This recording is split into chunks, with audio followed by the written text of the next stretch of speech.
ನಮಸ್ಕಾರ. ನಕ್ಷತ್ರ ನಾಡಿ ವಿಶೇಷ ನೇರ ಪ್ರಸಾರ ಕಾರ್ಯಕ್ರಮಕ್ಕೆ ಸ್ವಾಗತ. ನಾನು ಧನುಶ್ರೀ.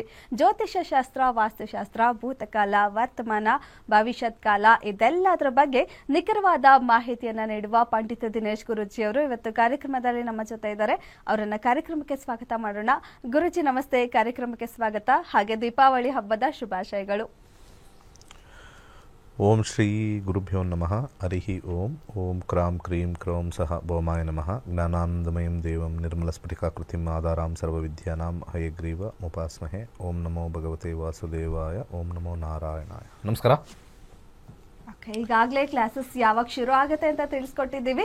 ಡಿಸೆಂಬರ್ 1ನೇ ತಾರೀಕಿಂದ 110ನೇ ಬ್ಯಾಚು. ಈಗಾಗಲೇ 65,000 ವಿದ್ಯಾರ್ಥಿಗಳು ಜ್ಯೋತಿಷ್ಯ ಶಾಸ್ತ್ರವನ್ನ ಕಲ್ತಿದ್ದಾರೆ. ನೀವು ಕೂಡ ಯಾಕೆ ಕಲಿಯಬೇಕು ಅನ್ನೋದು ನಮ್ಮ ಕಾರ್ಯಕ್ರಮದಲ್ಲಿ ನಿಮಗೆ ತಿಳಿಯುತ್ತೆ. ಹಾಗೆ 26ನೇ ತಾರೀಕು ಫ್ರೀ ಕ್ಲಾಸಸ್ ಇದೆ. ಸಂಜೆ 8ವರೆಗೆ 1.5 ಅವರಿಂದ 2 ಅವರ್ಸ್ ನಿಮ್ಮ ಸಮಯವನ್ನ ನೀಡಿದ್ರೆ ಒಂದು ಹೆಲ್ಪ್ ಆಗುತ್ತೆ ನಿಮ್ಮ ಜೀವನಕ್ಕೆ. ಎಷ್ಟು ಇಂಪಾರ್ಟೆಂಟ್ ಜ್ಯೋತಿಷ್ಯ, ನಮಗೆ ಕಲ್ತ್ರೆ ಏನೆಲ್ಲ ಉಪಯೋಗ ಆಗುತ್ತೆ ಅನ್ನೋದು ಖಂಡಿತ ನಿಮಗೆ 1 ಅವರ್ ಅಲ್ಲಿ ತಿಳಿಯುತ್ತೆ. ನಿಮಗೆ ಏನ್ ಪ್ರಶ್ನೆ ಇರುತ್ತೆ, ಏನ್ ಡೌಟ್ಸ್ ಇರುತ್ತೆ, ಅದೆಲ್ಲ ಸ್ವತಃ ಗುರುಜಿ ಅವರೇ ಕ್ಲಾಸ್ ತಗೋತಾರೆ. ನಿಮ್ಮೆಲ್ಲಾ ಡೌಟ್ಸ್ ಗಳಿಗೆ ಕ್ಲಾರಿಟಿಯನ್ನ ಕೊಡ್ತಾರೆ, ಆನ್ಸರ್ ಅನ್ನ ಕೊಡ್ತಾರೆ.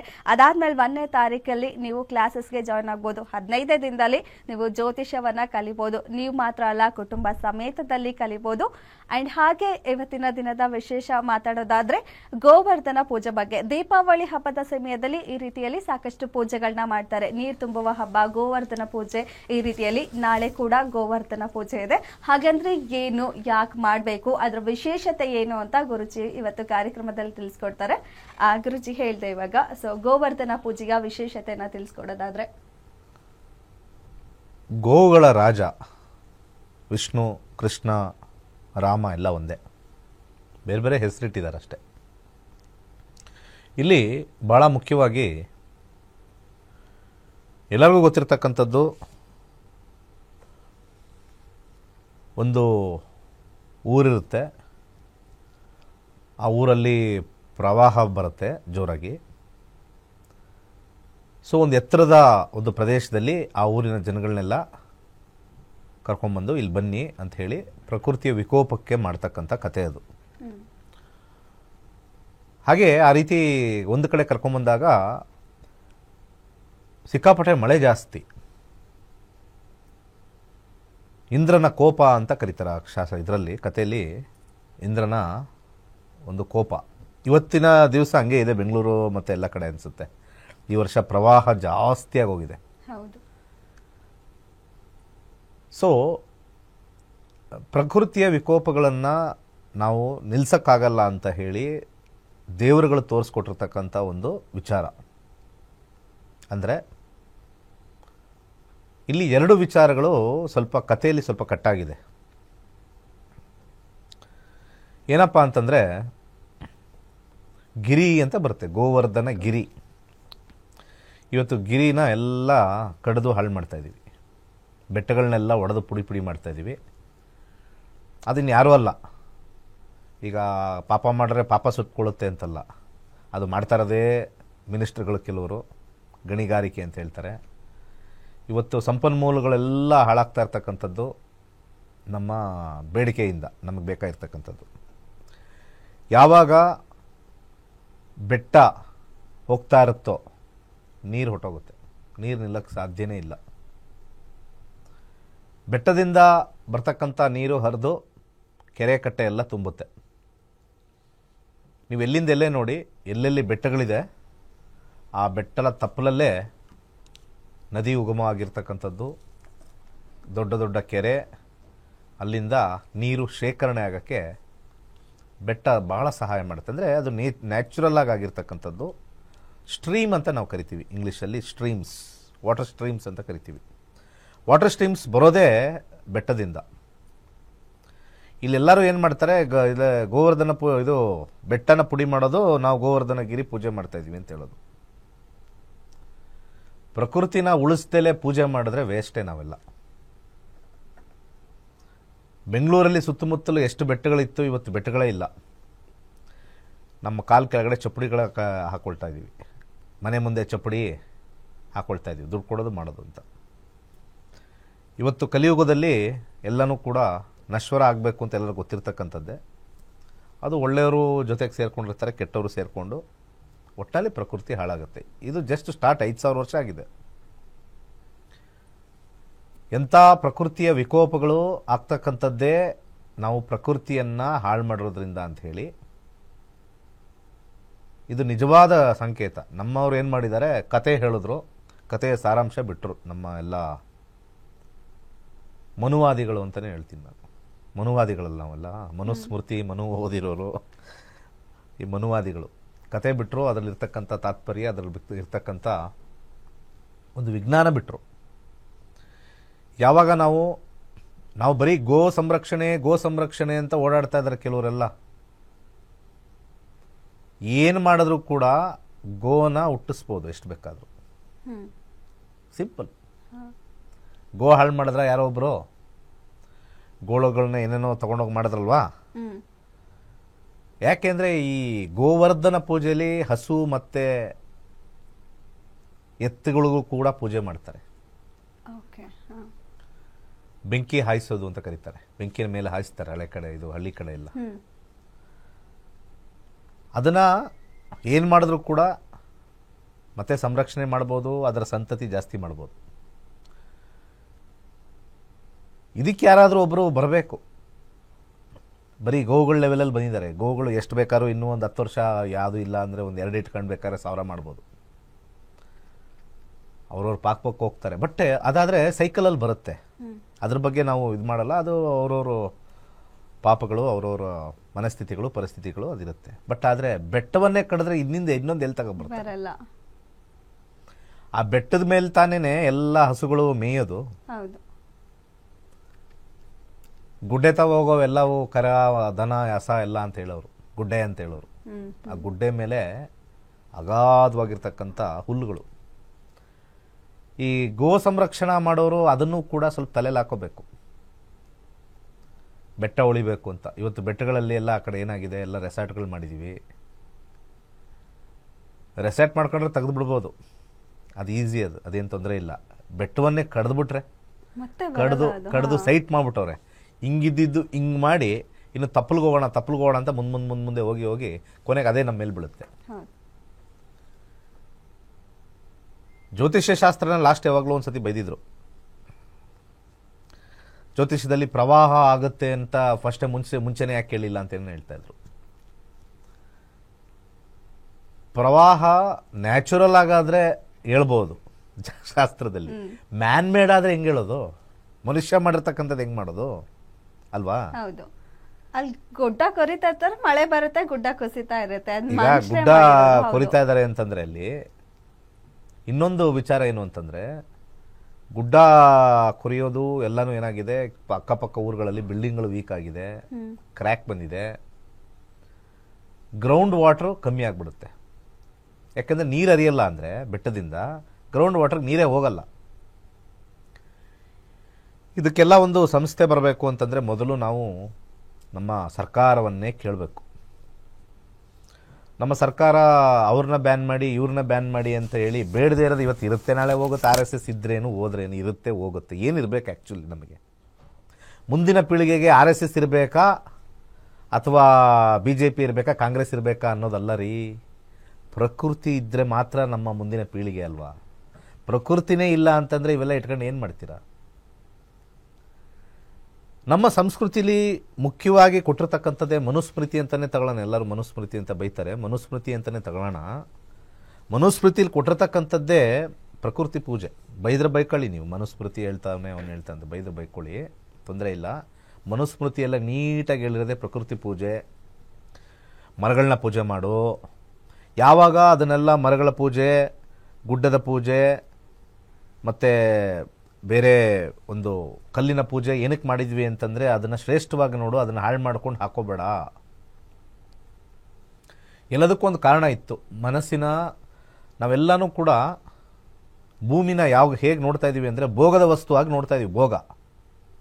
ಭೂಮಿ ಭೋಗ ವಸ್ತು. ಇವತ್ತೇನು ಗೋಲ್ಡ್ ಹಾಕೊಳ್ತೀವಿ ಅದು ಎಲ್ಲಿಂದ ಬಂತು? ಭೂಮಿಯಿಂದ. ಮತ್ತೆ ಅದು ಭೋಗನೇ ಅಲ್ವಾ? ಇವತ್ತು ಮನೆ ಕಟ್ಟಡ ಕಟ್ತೀವಿ, ವಾವ್ ಅಂತ ಹಿಂಗೆ ಅಂತೀವಿ. ಮನೆನ ವಾವ್ ಅಂತೀವಿ, ಅದರೊಳಗಡೆ ಇರ್ತಕ್ಕಂಥ ಜಲ್ಲಿ, ಕಲ್ಲು, ಮಣ್ಣು ಬಂದಿರೋದು ಎಲ್ಲಿಂದ? ಪ್ರಕೃತಿನೇ ವಾವ್ ಅಂತ ಇರೋದು ಅಲ್ವಾ?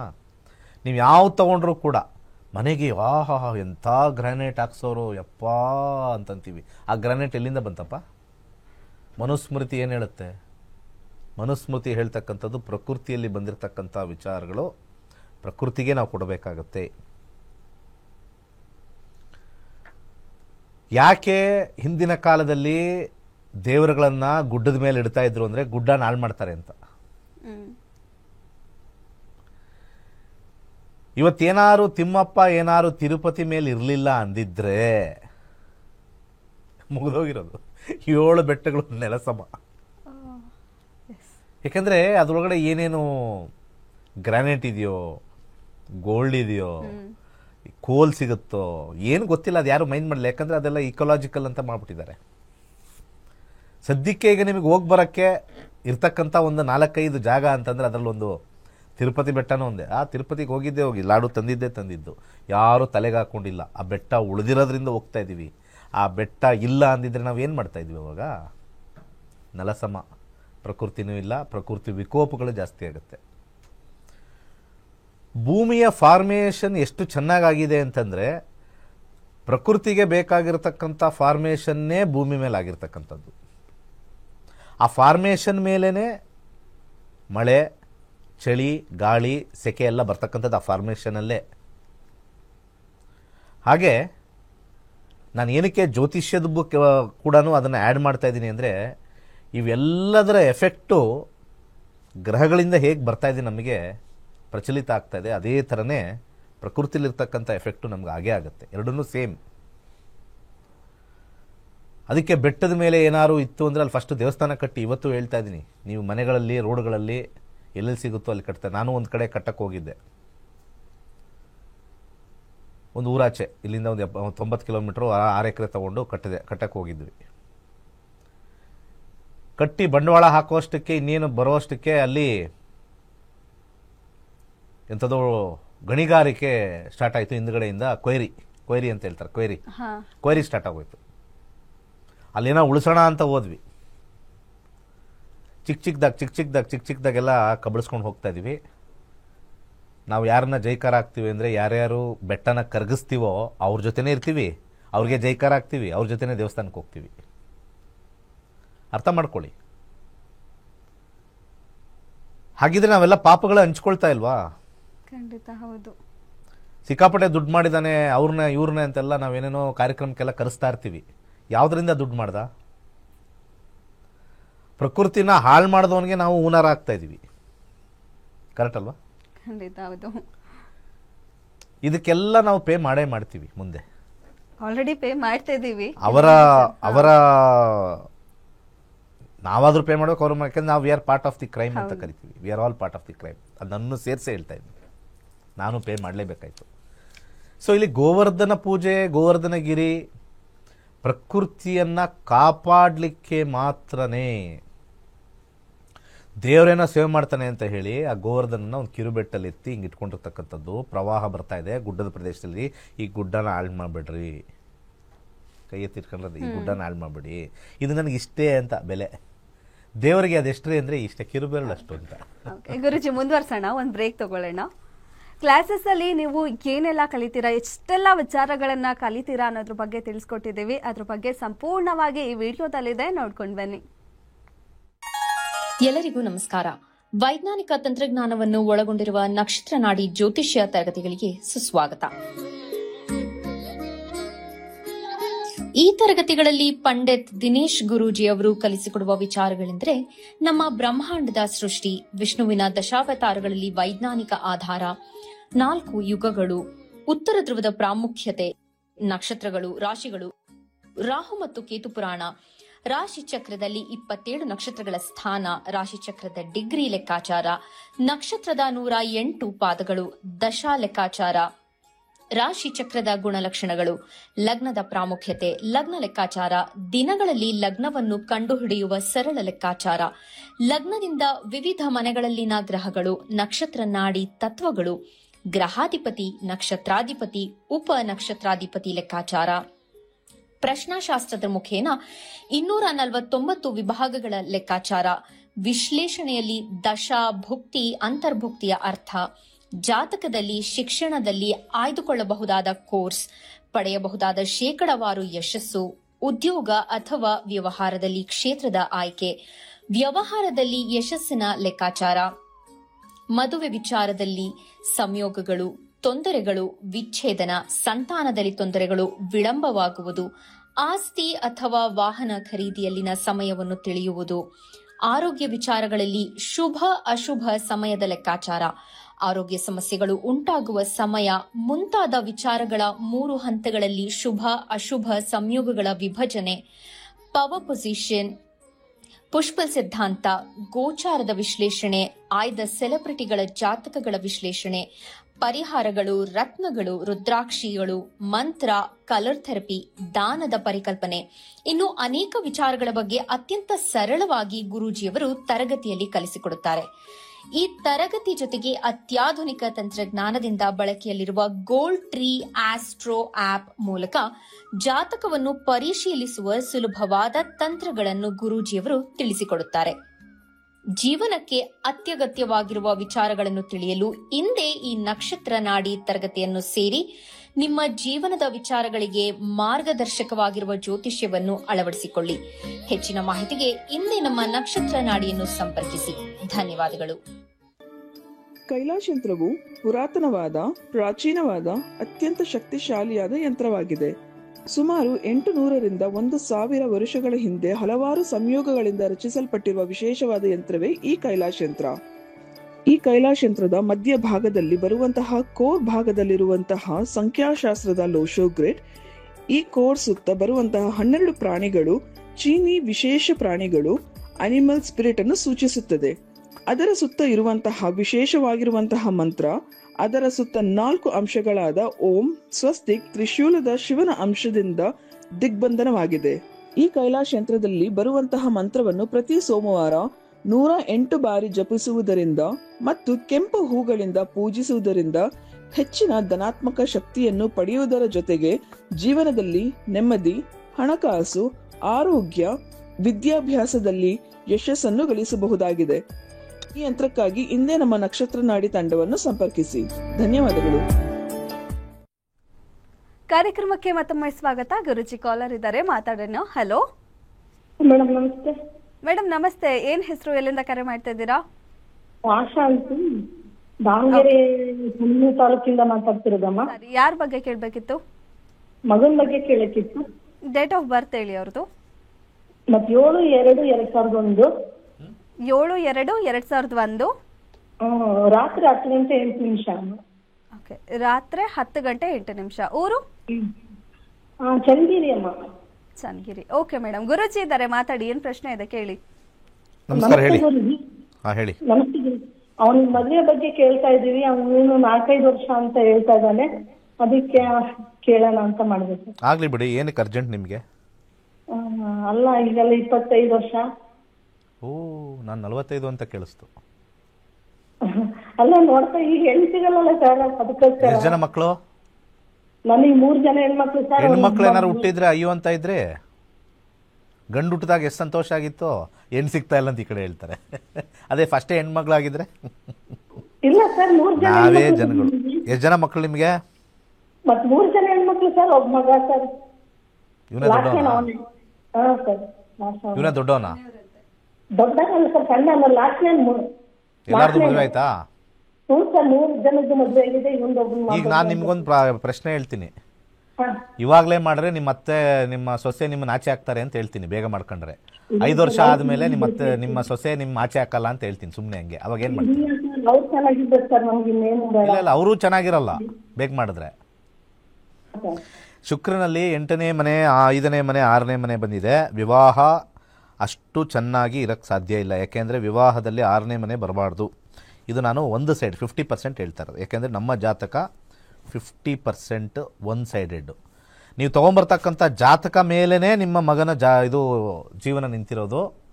ಸೊ ಈ 36ಕ್ಕೆ 30 ಬರುತ್ತಲ್ಲ, ಈ ಕಾಂಪೌಂಡರ್ಗಳು ಇರ್ತಾರಲ್ಲ, ಕಾಂಪೌಂಡರ್ಗಳು ಹಾಕ್ತಕ್ಕಂಥ ಜ್ಯೋತಿಷ್ಯ ಬರೀ ಸುಳ್ಳು.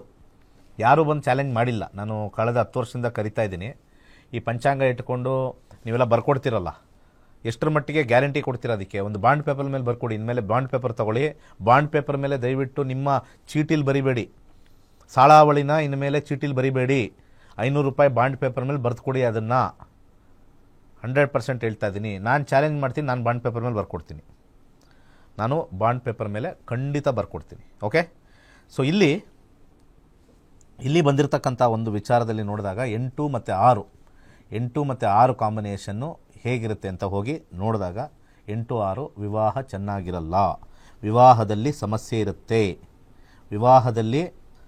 ಇರುತ್ತೆ. ಯಾವಾಗ ಮದುವೆ ಆಗ್ತಾರೆ ಅಂದರೆ ಇನ್ನು 2.5 years ಆದಮೇಲೆ ಮದುವೆ ಆಗೋದು. ಯಾಕಂದರೆ ಶುಕ್ರಭುಕ್ತಿ ನಂತರ, ಶುಕ್ರ ಸ್ಟಾರ್ಟ್ ಆಗ್ತಾಯಿದೆ, ಶುಕ್ರಭುಕ್ತಿ ನಂತರ. ಮುಂದಿನ ಕರೆ. ಓಕೆ, ಧನ್ಯವಾದ ಮೇಡಮ್ ಕರೆ ಮಾಡಿದ್ದಕ್ಕೆ. ಮತ್ತೊಬ್ರು ಕಾಲರ್ ಇದ್ದಾರೆ. ಹಲೋ, ನಮಸ್ಕಾರ ಸರ್. ಏನ್ ಹೆಸರು, ಎಲ್ಲಿಂದ ಕರೆ ಮಾಡ್ತಾ ಇದ್ದೀರಾ? ನಾವು ಧಾರವಾಡ ಜಿಲ್ಲೆ ಕುಂದಗೋಳ ತಾಲೂಕು ಹಿರಿಯರಕೊಂಡಿಂದ ಮೇಡಮ್. ಓಕೆ ಸರ್, ಯಾರ ಬಗ್ಗೆ ಕೇಳಬೇಕಿತ್ತು? ನಮ್ದು ಮೇಡಮ್ ಜಮೀನು ಇದೇ ಆಗಿದೆ ಮೇಡಮ್. ಓಕೆ, ಕೋರ್ಟ್ ಅಲ್ಲಿ ಇದೆ. ಹಾ, ಅದಕ್ಕೆ ಕೇಳಕಂತ. ಡೇಟ್ ಆಫ್ ಬರ್ತ್ ಪ್ರಶ್ನಾಶಾಸ್ತ್ರ ಹಾಕಿ ಹೇಳಿ. 1 to 241 ನಂಬರ್ ಹೇಳಿ ಬೇಗ.